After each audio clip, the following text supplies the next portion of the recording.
Welcome to Getting to the Truth in This Art. I am your host, Rob Lee. Thanks for listening.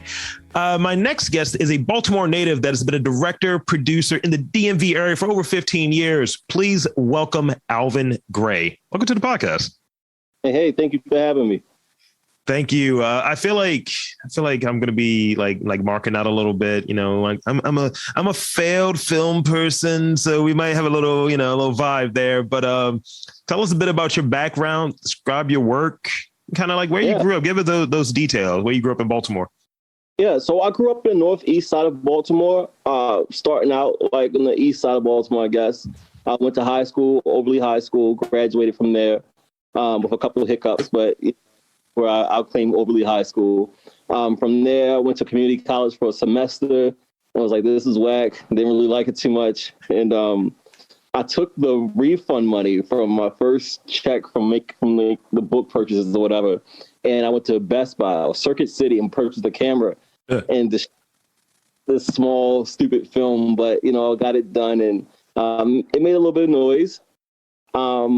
Played around with that for a little while. I worked for Comcast for a little while. Not just like the Comcast, like the cable setup, but like Comcast Studio, which I didn't even think. Yeah. I worked like one of those boring stations, like Channel 73, like the Education Channel or something like that. Yeah. Like just logging tapes all day. And I was like, this is whack. So messed around with radio for a little while. Didn't like that. And I said, you know what? Let me just try to make movies again. Yeah. And I just started making my own movies. I got tired of going to auditions and kept getting told no. So I was like, I'll just make my own and put myself in it. And from there, the rest is just history. That's great. That's one of those things. Like I was hearing some of the that indie filmmaker thing that I think Kevin Smith talked about. He's like, yeah, I dropped out of film school, used the refund money and credit card debt to do my own thing. And, like that's a thing for me. Like, in terms of starting this podcast, my story was like, I went over to Best Buy one day. I was annoyed at work. I didn't quit, but I was like, I'm going to use this to fund this. And I went over there and bought a bunch of equipment I didn't know how to use. And I still have most of it to this day. And luckily I know how to use it now, but it's one of those things where when you're trying to drive that creative thing, you're like, look, I got to come back to it. I got to figure this out somehow. And I noticed you said the key thing that I'm doing this for. I only do podcasting so I can hear myself talk. If I would get into film, it would only be like, look, we got to cast a fat superhero. You got to be 6'4", 300 pounds. Every leading man is that. Right. So in it, was it mostly trial and error? Was it things that you picked up and having just kind of different things that I like to look at it as an entrepreneurship in real life, like trying different jobs that, like, speak on how you learned some of your techniques around like shooting, like in cinematography, editing, things of that nature. Speak on that a bit.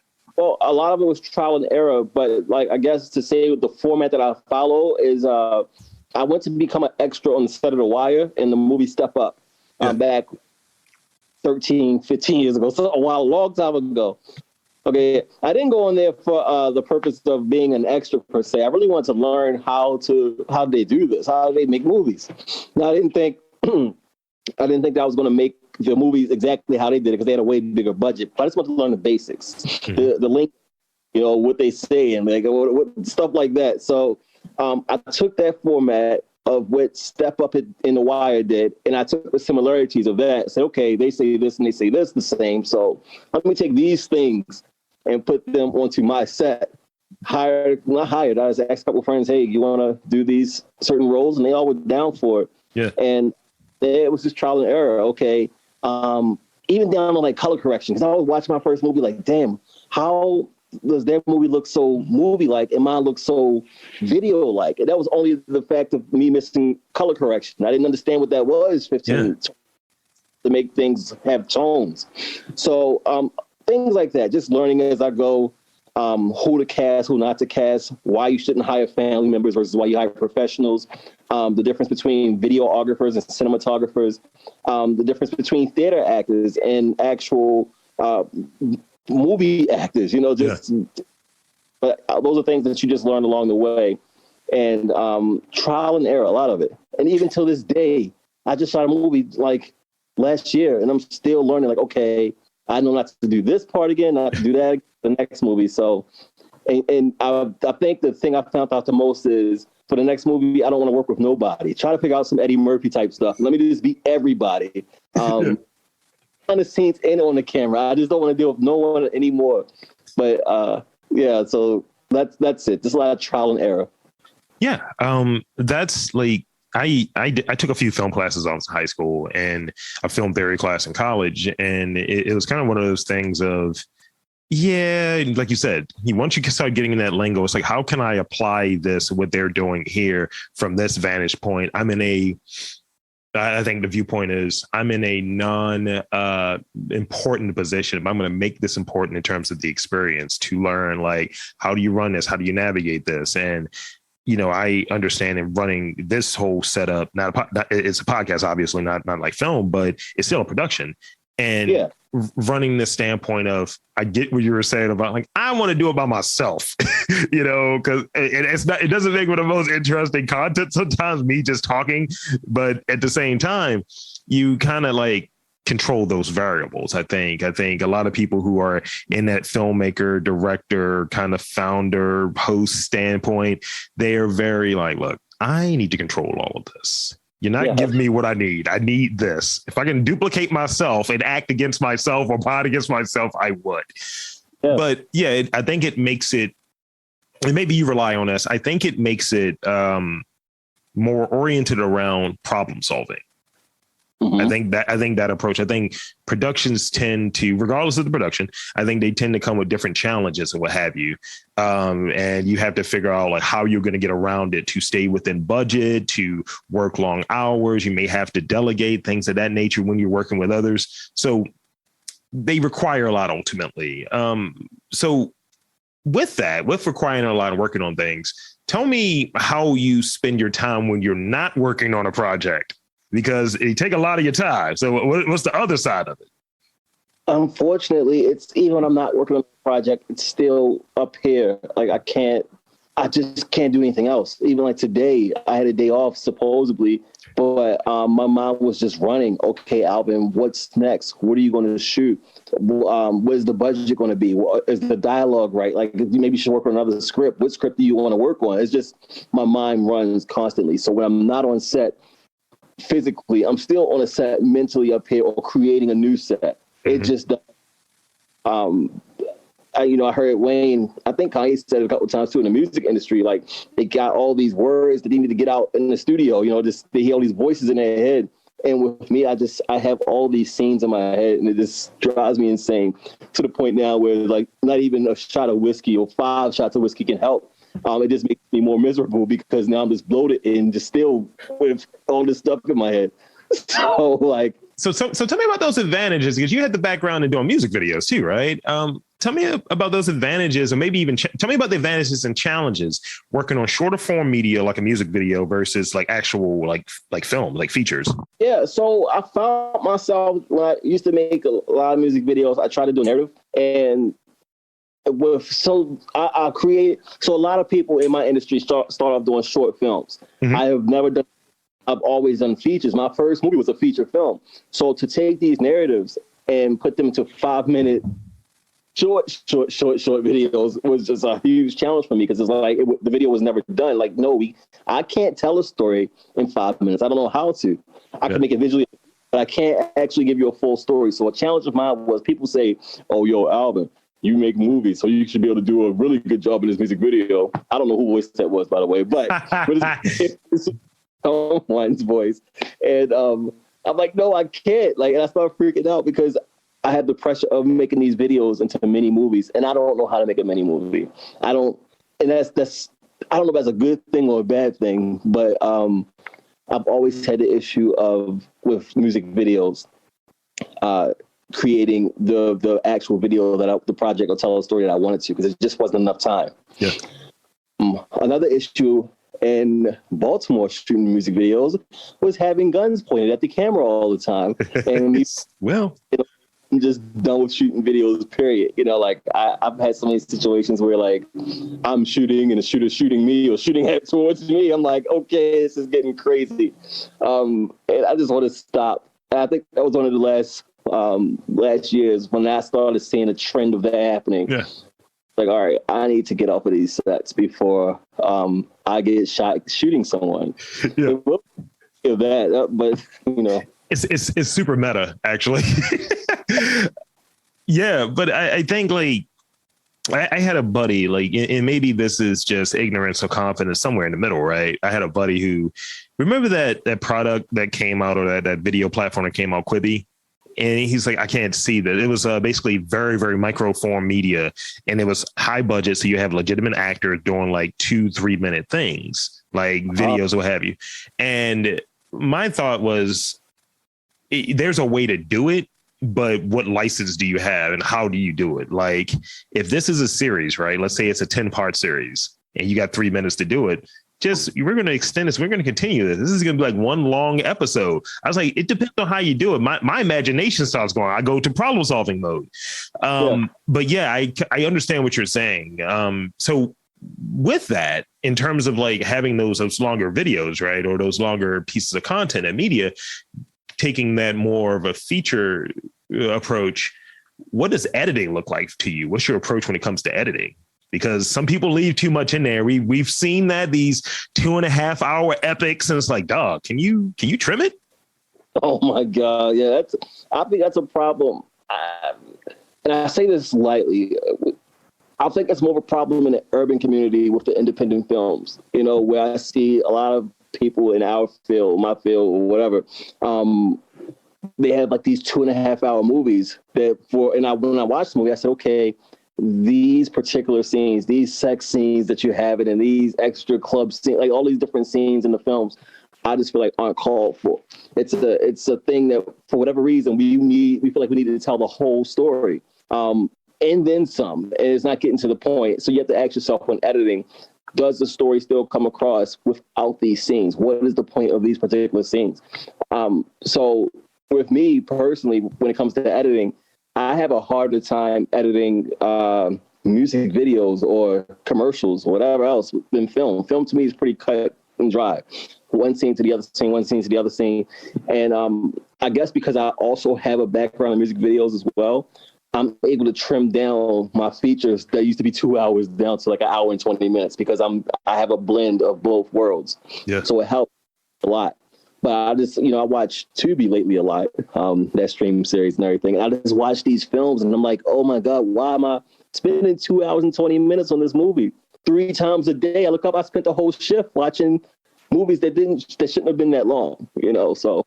I look at some of those things because I tend to watch quote unquote bad movies sometimes just to get an idea of like, okay, I'll put it this way. Me and my girlfriend, we watch movies a lot. We watch them together generally, but we have rubrics on whether this movie is going to be bad or good, or basically as a means to not shit on it, but to really say like, all right, this is what you intended. This is what could have been done, and being very forgiving and like, all right, maybe there was budget issues. Maybe you hired the wrong actor, kind of that thing you were touching on earlier between a film actor, movie actor versus a theater actor, things like that. Like I know like theater actors have to be very bombastic and the acting doesn't always translate. I get it. I get it. And watching some of these things, you're just like, you'll look at it and like, if you just trim down maybe that one scene, that scene didn't do anything. And I think kind of what you were poking at there is this attempt to try to get everything in there. And it's like, it doesn't have to be that way. You can tell whatever your story is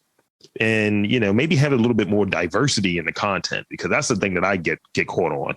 Like one of the things that I want to do here, why don't we have a black, weird Baltimore thing, like having that same tone as like Atlanta.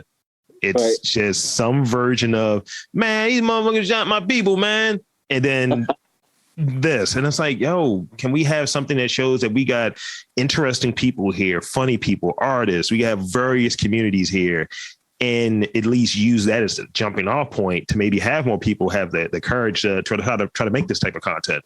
That's the thing that I look for. But to your point of having just kind of this longer content that's, all right, we got the sex scene, that's got to be like 5 minutes. We can get this club scene in here. It's like, yo, you're telling the same thing. You're just, spending 2 hours just talking about this fictional life you have. Right. That we really don't need. in order to get the story across, you know. And I just feel like I see it every time. I start questioning myself, like, am I doing this wrong? Is it a different formula? Yeah. You know, is this what I'm missing? So it gets a little interesting when watching those type of movies and, you know, studying those type of movies. What type of content, and maybe this is political, what type of content do you watch, and or do you kind of just like shy away from other people's content because you don't want it to really affect what you're putting out there? Like, what does that look like for you? I watch everything. Again, I watched a lot of Tubi lately, and like a lot of independent films on that.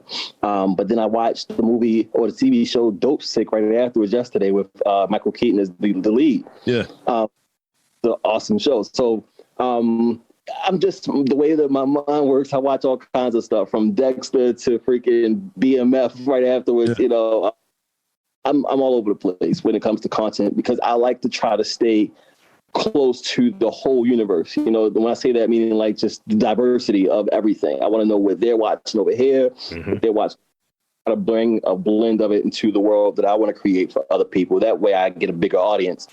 And just want to stay relevant also. So it's just always important to see, not to copy or mimic, but just to see what's out there, just so you can stay in the known of what's happening. You know, you don't want to be too far left. So I enjoy it. I'm entertained by it sometimes. I try to watch a little bit of everything too. Like my palette is really, really broad. And I've recently gotten into, I had this thing against watching things with subtitles, and I've recently kind of let that stupid thing go away. And because I get distracted more so than not interested, I just get distracted. It's like, man, I'm reading and it's just me being a terrible reader. It's like, I'm visually arrested. How am I supposed to read and be visually stimulated? But I think you start looking at, let's say, things from like other cultures, right? Other countries, and seeing their approach. So like, if we look at series here, right? You know how we started doing limited series? It's like, oh yeah, 6 episodes, because we knew that we were doing 13, and 13 was kind of, I think 10 to 13 is that sweet spot. But when you get to your regular series, like a Fox series, it's like 26. It's like, nah, that's not that good.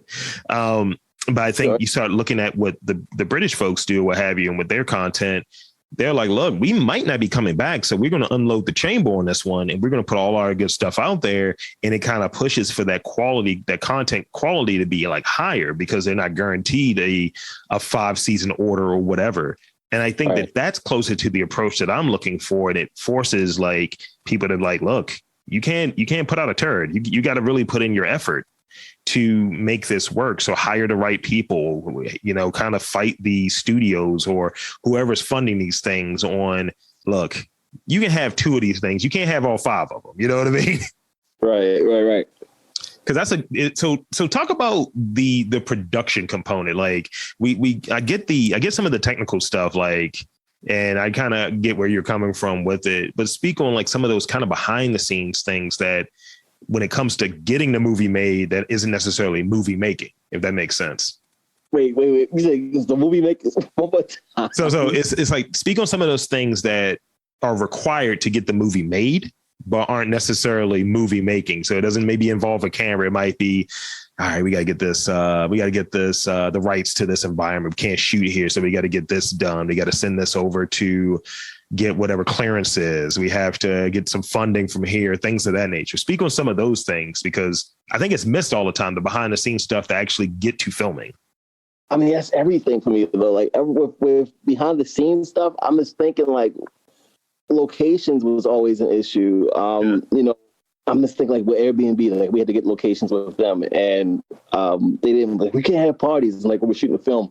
They're like, oh, the film is so literally the Airbnb that I wanted. This is just an example. It was like $100 a night. When I told them I was going to have 9 people there, they was like, you can't have parties. I said, well, it's not parties. I said, it's a film shoot. They said, oh, for film shoots, it's $600. And I'm like, wait, how did you go from $600 because I'm shooting a film? They say, well, you know, with HBO. I said, well, I'm not HBO. It's an independent film, you know. So when people hear the word film, they just start going crazy and want to charge all these crazy prices, because I was shooting at the same time that HBO was shooting We Run the City. So if you go to a location and say, yeah, you know, HBO just shot here last week, and how much you guys going to pay? And I'm like, I'm not following up behind HBO. I can't. I can't match with them. You know what I mean? Like they spend the amount of my budget for the whole movie. They spent that on COVID tests for the actors before. Like they were paying. This is the craziest thing I've ever seen in my life. They were paying the background extras, like $100 a day, 2 days in a row before they actually even go on set to get paid to do the real job. So let's say if it was a shoot Monday or Friday, they would pay the actors on Wednesday to get a COVID test, on Thursday to get a COVID test. They would pay for the test and pay the actors $100 and then per day. And then on the day of the shoot, they pay them again. And I'm like, their COVID tests alone is more than my whole budget. You cannot keep comparing me to those bigger budget productions. It's just not fair. So that was an issue that we dealt with a lot with locations, just everyone comparing us to the bigger production stuff. I don't know if that was the question you asked. No. I get what you're saying. So also speak on like that funding component, because I think that gets lost. Like, so for instance, I think I had the question a little while ago where I say, why is Spike Lee out there trying to raise money? Hasn't he been doing this thing for like 35, 40 years or something like that? Why does he need to like raise money? And I think that's lost upon people when you're in this independent space. You don't want to be beholden to a studio. So I want to learn a little bit more how you go about like marketing and maybe raising money to really fund your projects. Yeah, that you just keep creating content until people believe in you. In this particular situation, I had Darius from ODC Media. They was trying to work with me since I used to do productions a long time ago. We didn't really talk about that too much, but I used to do production 15 years back. And back then he really wanted to work with me because he saw what I was trying to build. I took a break, but when I came back, I was like, hey man, if you're still interested in, doing some EP work, let me know. And he was right on it, and that's how I got my particular person. But there are people out here all the time that just want to see their name on the big screen, or want to make some money back in the back end and everything like that. So executive producers are very important, because if the project wouldn't get done, So for my situation, it definitely wouldn't have gotten done. So it's very important to have a good EP. Even if your EP doesn't have the money, that's their job to go out and find the money from wherever they find it from a different company, real estate company, from a pharmaceutical company, wherever they find the money from. So I think it's very important for you to have a good EP on the set with you. Yeah, that's big. And I go back to the evening with Kevin Smith thing, and I just remember he had the EP. He was like, just throw some money at it, like whatever the thing is, whatever the issue. We can't find this scene. We can't get this. Yeah, throw some money at it. I don't care. I'm the visionary here. So I love it. I love it. So let's see. In your opinion, what is the most important quality of a film director?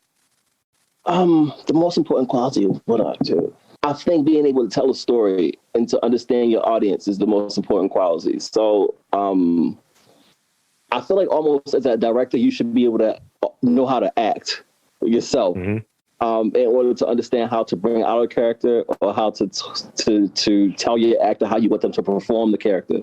So you should know how to know what you want and understand what you want in order to give it to the actors to understand.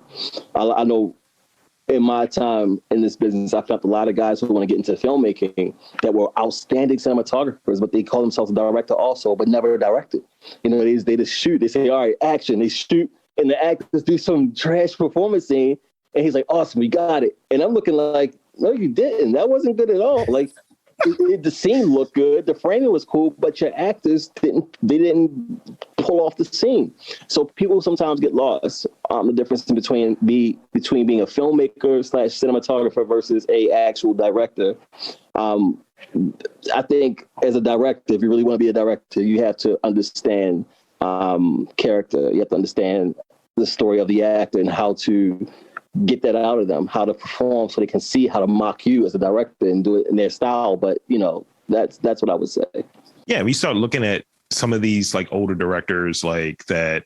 Like I go to Stanley Kubrick or what have you, and the whole thing with Shelley Duvall, and it's like he tortured that woman for her to be tortured in this movie.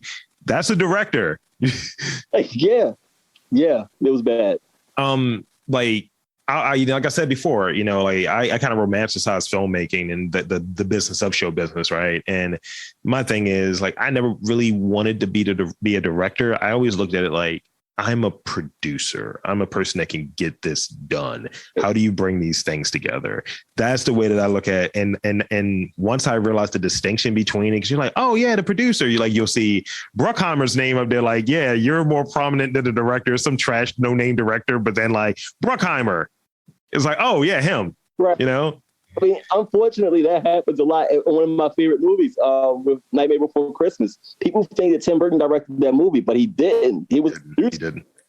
And it's called Tim Burton's Nightmare Before Christmas, and the director gets lost in the sauce. I'm ashamed to say this live on air, but I don't even remember the director's name. But that happens a lot with bigger productions where the director slams their name on it. People thought that Michael Bay directed that last Jason movie that was out because he plastered his name all over it. He was a producer on that movie, but he wasn't the director. Henry Selick was the director of Nightmare Before Christmas. Thank you very much. Because I heard it. That's legit though. Like, it's, you look at the production part, it's like that's the name that's out there that goes along with it. And sometimes you have these dynamics where you might have a ghost director situation. It's like, yeah, this person's credited, but the real director was this person, or have you, because somebody was cutting up, somebody was not there, someone got fired and they let them save face, things of that nature. But ultimately what I'm getting at is the end product, right? The actual finished film, the product that's out there can be a lot different from what was actually produced or what the intent was initially. So if you will, share with us the reality of directing an independent film versus the expectations of it. It's like, this is going to go great. Like, nah, we can't get this Airbnb, get charged $600. They said we own this city, pay more. Everything, like in directing an independent film, everything falls on the producer director, yourself, me. There's no excuses. It just has to get done. Anything that can go wrong will go wrong. Actors will quit. DPs, director of photography will leave out, and you still have to get it done. So it's just no excuses. And we don't have the luxury that bigger films have of writing a check. So we can't just pay our way out of stuff. We figure it out on the set. It's not easy. It's not easy at all, because anything that can go wrong will go wrong. We don't have trailers. Sometimes actors need to use the bathroom. We got to drive out. We in the middle of nowhere. We don't have like porta potties, stuff like that. It's just anything can happen. So you always have to be prepared. I think that people, directors and producers from Hollywood, well, not just Hollywood, but the cliche of Hollywood, have it made easy. When you have to look at it this way. Let's just throw out Warner Brothers, for example. Their production company and my production company, 910 Productions. We are both on set to create the same ending product. We're both trying to make a movie. The difference is, for them, they have over 300 people on their set. I have maybe 8 people. We're both doing the same job. Right there should be able to show you the difference of being on a major film versus being on a film like ours. We have to do just as much work, or a lot more work, in order to stand up to these guys who got 300 on the set. So they get to play around a lot more than we do. So it's a lot harder for us on the independent side to try to stand up to their reputation. When I say that, like, we need to still, our product need to come out looking just as good as theirs in order to be respected. But we have way less people than they could even do. Like their craft service department is double the size of my whole production team. Right. So, and to be able to say, oh, at the end, if people say, oh, your stuff actually looks professional, looks legit, looks good. I take that as a compliment, being that we only had 8 people standing up next to Halloween Kills, and they had like 300 people on that set. So to me, being an independent filmmaker, director, or just being in that film realm, I give respect to anyone that's doing it and actually has a finished product, because it's not easy. You're going against an army of 300, I always say, when you only have your 8 people. It's like the movie 300, kind of, a little bit. Yeah. So this is the last question I have before I get to some rapid fire questions with you. Yeah. Tell us about Sweet Dreams. Sweet Dreams is a psychotic thriller about a girlfriend that can see into her boyfriend's dreams. It's like Freddy Krueger and Fatal Attraction mixed. The guy starts dreaming about different women that he like lusts over, and the girlfriend into his dreams. She starts killing off the girls that he's dreaming about. So now he tries not to dream, and it just gets like crazy at the end where, again, it's like Freddy Krueger. So that's your most recent project? Yeah, currently I'm working on a web series right now called Risky Business. That's back into the independent. I'm like, every day I'm like, I can't believe I'm back in this shit again. You know, like why did I do this? Why did I do this? Yeah, we'll talk further. I'm trying to become a star. People, like, remember, it's like 5 of us against them, you know. So, and then people come on my set like, oh, well, you know, they fed us when we own the city, so why they gave us this? And I'm like, I don't have it, you know. So, like, look, man, here's an Arizona iced tea and a bag of like Fritos. Go over there. Did that? We gave her Arizona iced tea and a bag of Doritos. As you should. Yeah. But that's that executive producer situation where it's like, yo, can you find some place that's going to like sponsor us with these meals or what have you? I think that's one of those things that EP will be doing. You know, if they're savvy enough to kind of even think in that lane, like, yo, we're filming this here. We're featuring only Baltimore, blah, blah, blah. Boom. Yeah. Fund that. Give us that food. That's a good point. Okay, so this is my rapid fire questions. This is where we wrap up here. So rapid fire, the way that this works is I'll give you a question, and whatever the answer is, that's the answer. You're like, look, I said what I said. Oh shit! All right, okay, I got it. All right, so it's like 5 questions. What is your number one toughest thing about being a filmmaker? Money, not having enough. Who are 3 of your favorite directors? Tim Burton. Shoot. Myself? Can I say that? It's fine. It's fine. I love the confidence. And then one more. Come on, Alvin. What are you doing? I don't know. What's wrong with me? I don't know. I don't have 3. That's all good. Two works. Okay. If you were not a filmmaker, who would you be? If I were a filmmaker, I would probably be selling real estate. Okay. Yeah. What do you look for in an actor? What I look for in an actor? Character. When I say character, just like diversity, some range, some like, I don't like people that's all done up and stuff. I like to see people like real, like dirty in a sense to see, you know, them at their I like, because I feel like that brings character. Don't hide behind makeup and shape ups and stuff. Like, I want to see who you really are.